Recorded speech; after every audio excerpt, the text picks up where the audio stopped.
athlete smarter. No worries. Well, I will try to touch on each of the specific points within the question.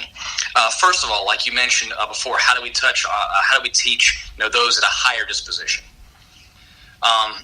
There's a young man locally competed at Worlds in Las Vegas recently. He's now sort of, I'll say, kind of come over to the darkest side as opposed to the darker side. The darkest side is that he wants to do a strongman competition. Okay. And I asked this young man, not confrontational, but how do you want to feel in 20 years from now? And he's like, I want to feel okay. I still have things outside of lifting that I want to do. I want to enjoy life. Okay. Should it be acceptable within strength athletics? Say, well, Eddie Coleman, for example, dual hip replacement. Yeah. Should that be something that athletes, when they're pursuing this venture, whether they go and set world records or not, but they're pursuing it with a heavy passion, should that be something that, as a culture, that's just acceptable inevitability? Right, yeah. So, and there will still be some resistance to it. Like, that's fine. My motivation, say, if I were working with you, Chris, like you mentioned your shoulder, I would want to get it, first of all, right now we have a wonderful gift. That's the gift of pain. When people are in pain, they want to get away from it. They don't want it in their life anymore, whether it's physical, psychological, emotional. They don't want it. Right. So what's a viable solution? And that's where, from my experience, from my knowledge base, as well as the numerous injuries I've had, 3 spinal injuries, 2 shoulder dislocations, numerous tears and ligaments and tendons in my knees, ankles, wrists. I mean, I'm a walking example of what you should not do. So, when I haven't even started getting into, my early and mid 40s yet, and I'm already walking like my grandfather getting out of bed, and things are popping and creaking. You're doing that small, shuffle, the trying to man get to the shuffle. bathroom to go brush your teeth. That's where I have a passion, because, in a sense, I would not want you, nor the athlete that I'm having an opportunity with, I would not want you to know my pain. Yeah. I don't want you to know what an axial fracture is on your L4 and L5 is, and you have all of a sudden nerve issues going down your right leg. Right. I don't want that for you. However, let me help you not repeat this mistake, and so you, at the end of your time fighting the iron, in whatever sport it is, you can walk away from it. Yeah. That would be one thing. How to bring it out? It's simply by showing, whether through ourselves or our athletes or other individuals we have an opportunity to help. Show them the improvement. Give them that that better quality of life. Instead of just giving the gift of strength, give them the gift of movement with strength. Yeah. Think about, we'll use powerlifting and strongman. Powerlifting is a very dynamic, fast sport. It's almost like I would compare to high-level NHRA drag racing. Yeah, and people refer to it as being violent. I mean, and essentially it's a violent movement. I mean, it really is. It's as I learned from one individual who was a major, formerly now retired, formerly of the Army Special Forces, but he called it controlled aggression, controlled chaos, where you focus all of that energy, sometimes you see people get hyped up like Chuck Vogel back in the day. If you can find those videos, just going ape. Yeah. But the guys around him focusing that intensity. Yeah. And you see how the beautiful expression through his squat, blood coming out of his nose, but the bar path was so straight. I mean, get the body and mind to focus with that. And then, over strongman, yes, weights are huge, especially at the open level, but then you think about it. You go from statically, now you have to control a different kind of aggression to move with weight, to be dynamic. And then you look at Olympic lifting. Think about it's almost like boxing, the beautiful science of taking an object that's unbelievably heavy for that athlete or for that weight class, and then putting it over your head and making it look good. Yeah. It's showing you can move better. If you move better, you feel better. You feel better, you do better. And now those 3 things right there simply now add to more weight. You get more experience. And the journey within whatever pursuit it may be, whether it's a world record, a state record, or your own, all the lessons that have been taught within that. So it's simply just show by doing and teach to others. Yeah, well, and I agree wholeheartedly with that. Becky and I talk a lot because we talk about the imposter syndrome, and why I asked you that question because it's more pertinent to me because as I'm trying to show and I'm trying to educate, I sit here and I question why should people listen to me? We've got a lot of experts out there. We've got Kelly Starrett. We've got Matt Winning, who has really started to get. Donnie Thompson, has done a lot more for powerlifters than I think a lot of people get it in credit. And then like Chris Duffin. So you got all these guys that have now brought their own type of education when it comes to movement and lifting. Chris Duffin more for the powerlifter. Kelly Starrett obviously more for CrossFitters, which I love his stuff. But I ask that because you've got all these people that they're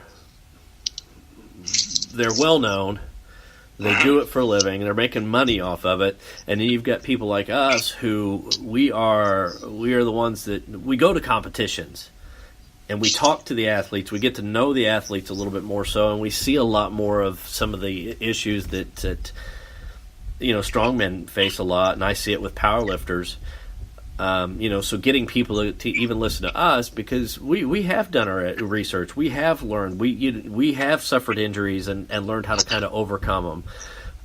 And I think that's a good way to put it is showing, but also putting it in the mindset of I don't want you to suffer what I did. I mean, I'm telling you that I'm seeing the way that you're trying to clean that log. That you're going to destroy your back, or you're going to screw you're screw a bicep up. So I think that's a good way to put it is actually using it more as a personal level experience. So let's backtrack a little bit here because I do want to touch on the whole rock star thing.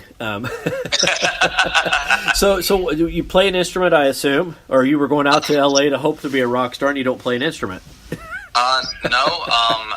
That was something that was introduced from my Obachan. Obachan translates as grandmother, and that is Japanese. Okay. My mother is Japanese, my father is Irish. And my Obachan and I, that was another way we could connect. Uh-huh. My Obachan, when I was born, basically, she had moved into my mother and father's house the day before I was born. Okay. And that was, pretty much, she raised me. She taught me my first words in English. She taught me my first words in Japanese. Okay. I attended school, again, primary school, very young, in Japan. I spent time with my family there. Okay. And then came back later on to America and went to junior high and high school, not far from where my wife and I are now. But for me, Japan is home. My family, that's my family. Okay. Oh, cool. And so the music was introduced as a way to, first of all, it was help me to learn my first words in English. She would play American old school rock and roll in Motown. Okay. And explaining, when you're listening to the Donettes and the Isley Brothers and all of a sudden the Temptations, and she's playing the piano, and then she would bring me over and show me how to play the piano. So as I came to school here in America, she encouraged me, go and play for the band, the school band. Uh-huh. Like, well, Bachan, I don't know how to play. Like, they will teach you. So fast forward now, Rockstar Dreams, I had taught myself how to play alto saxophone, okay, miscellaneous percussion, cymbals, djembas, electric guitar, acoustic bass, could do backing vocals. At times, in a pinch, if I had to grab a cello and do like a 2 or 3 note turnaround on some kind of cover track, no problem. Yeah. But that was a way I could exercise a different part of my brain. Yeah. Because I touch on not just music, but sometimes art. Sometimes it's canvas or oil paintings or abstract.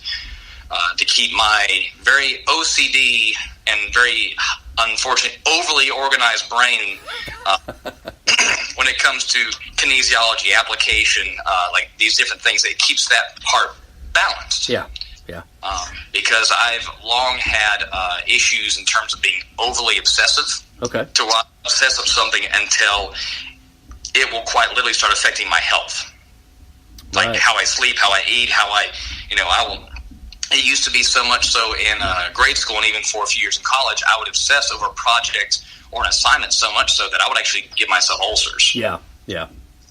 So this was an outlet to help me balance that. Well, an opportunity came up. Say, hey, you want to try this out?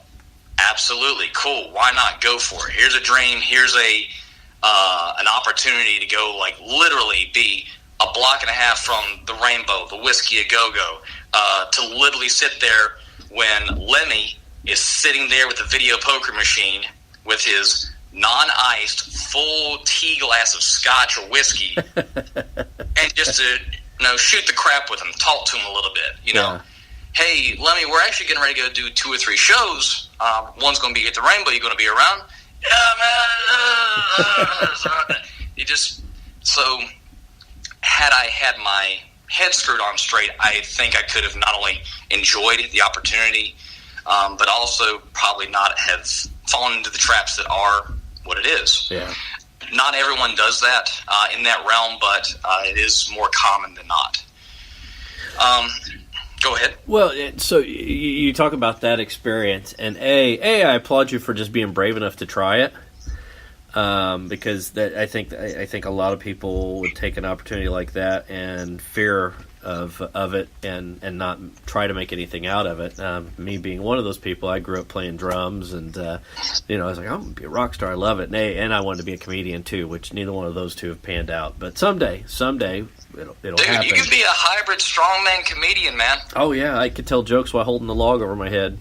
Yeah. Well, my first competition I emceed, I did tell a bunch of bad dad jokes. Why did the old joke of what happened when the bodybuilder walked into a bar? Well, that's stupid. You thought one of them would have started curling it. It went over people's head. But anyway, I backtrack. I think it's awesome that you made an attempt to do that. Now. So I'd like to try to think, see how things in life fit together and make us to the present day. How that's affected us. Had you not made that trip and tried that, and then ran into the problems, and then you're telling me that you ended up meeting somebody and training with them and learning from them. Do you think that you might still have the fascination with weightlifting if that had not happened at that point? I mean, I know it's all, speculation at this point, but... In all honesty, Chris, I do not believe I would have. Okay. I do not believe I would have found the outlet to allow me to express that way. Yeah. In all honesty, had I not had that chance encounter, I'd probably be lying in a ditch somewhere. Yeah. And just for the harsh reality it is, where I was at in my life emotionally, mentally, just all these things culminated together, I really don't think I would. I don't think I'd even be here right now. It was one of those that somehow, some way, however you want to shape it, that I was meant to be without a home, no food, no money. Literally the only things I owned were what was in my backpack and what I was wearing. Yeah. And wow.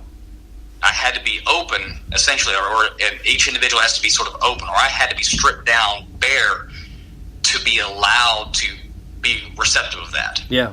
Because honestly, had it been before, nah, man, I just, what? Dude, I'm going to play rock and roll. Johnny Cash's backup band is coming in the studio. Why would I want to worry about that? No, if it had not been to that point, I would not have. I don't think I would have found how great that exercise, strength, athletics, kinesiology, all of it can be. Yeah. I do not think at all. Now, did you play any sports or do anything in high school and grade school and all that, or? I played pretty much whatever I was told to play. Okay. I played. Oh goodness, it was a never-ending revolving door because I never had an off season. So I would go from like track to basketball to cross country to whatever summer camp I was being